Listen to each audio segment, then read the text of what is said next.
Cormac Ryan, and he comes from Notre Dame, has played on some decent Notre Dame teams, but also has played on some not so good Notre Dame teams, and I think that has affected his performance.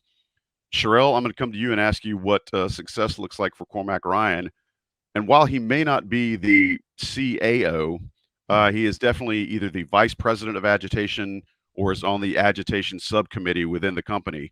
Um, he has more skills, I think, than that, so he may not have to be relied on to just be a CAO.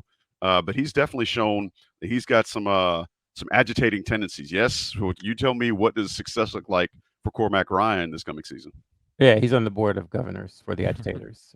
Let's put it that way. Fair. All right, that works. Uh, yeah, I think success for him kind of looks like his junior year profile, where he was a pretty prolific shooter, um, where he was a good passer. He was on a Notre Dame team that was much better than it was this past season.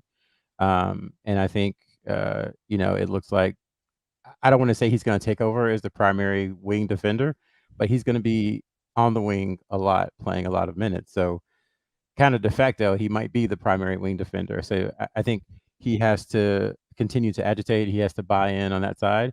I think the earlier returns from what we've heard out of Chapel Hill is that he's been really impressive. And just like Wojcik and just like Withers and just like Baycott and Davis and the guys who came out from UNC, all of those guys were embarrassed by their teams last year and how they played. And I think that's been kind of the fuel for them this offseason. I think Ryan, he's not really someone who needs additional fuel, but the fact that he has it is a good thing for UNC. So I think success looks like being able at times to guard the primary wing option on the other team. And again, just like with Withers and Ingram, when you get an open shot, because Cadeau and Davis are going to get you open shots, and to some degree, Baycott knocking them down. So if he can knock them down like he did as a junior, I think it's a really successful season for him. I hadn't thought about that, but that is a very unique perspective. The fact that not only the UNC players want to get last season out of their mouths, but yeah, Jalen Withers came from a garbage team last year in Louisville. Harrison Ingram, Stanford was not great last year. Notre Dame was somewhat of a garbage team last year. So, I mean, all of these guys could be looking to, I guess, kind of burn the tape from last season. And as you said, also including the guys from UNC who did not make the tournament. So that's a very unique potentially solidifying or unifying factor that they all might be working with. Sean, I'm going to come to you and help me understand, what should fans expect from Cormac Ryan, and is the easy low hanging fruit to say, oh, he's going to do the same thing Brady Manick did, or are we looking at more of a real legitimate three, and should fans expect to get 3-and-D out of him instead of the traditional Manick role? Well, before, in terms of a unifying fact, that could also be a fairly scary fact of everybody coming from teams that did not perform well last season and getting together. But I'll hopefully believe it will create that motivation. Definitely not Brady Manick in terms of what to expect, but I think he's going to have the ability to shoot, but he is more than a shooter. But just staying on the shooting perspective, I think I'm really excited to see how is he going to be utilized in the offense. He can create a little bit for himself off the dribble, but how will UNC use him coming off screens and trying to get him open for good looks at the 3-point line? He's pretty good at attacking, especially on the left hand in terms of a 1-2 dribble pull up jump shot. He can create space in that sense as well. But I think for him, if he's able to get 10 to 12 points. Last year he was at 12 points, but if he's in that range, and he's had some games where he's getting consistently double figures. Alabama 29 points in the first round of the tournament, just torched them 2 years ago.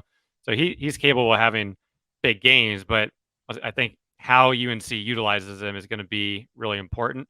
And then he's definitely not going to be the lockdown defender that Leaky Black was, but I think the hope is what you lose in somebody being able to just take somebody completely out of the game, that he's still able to stay in front, frustrate, create difficulties, but at the same time have that offensive ability where he's going to be a threat. Sometimes he could be the leading scorer of a game, and you wouldn't think twice about it.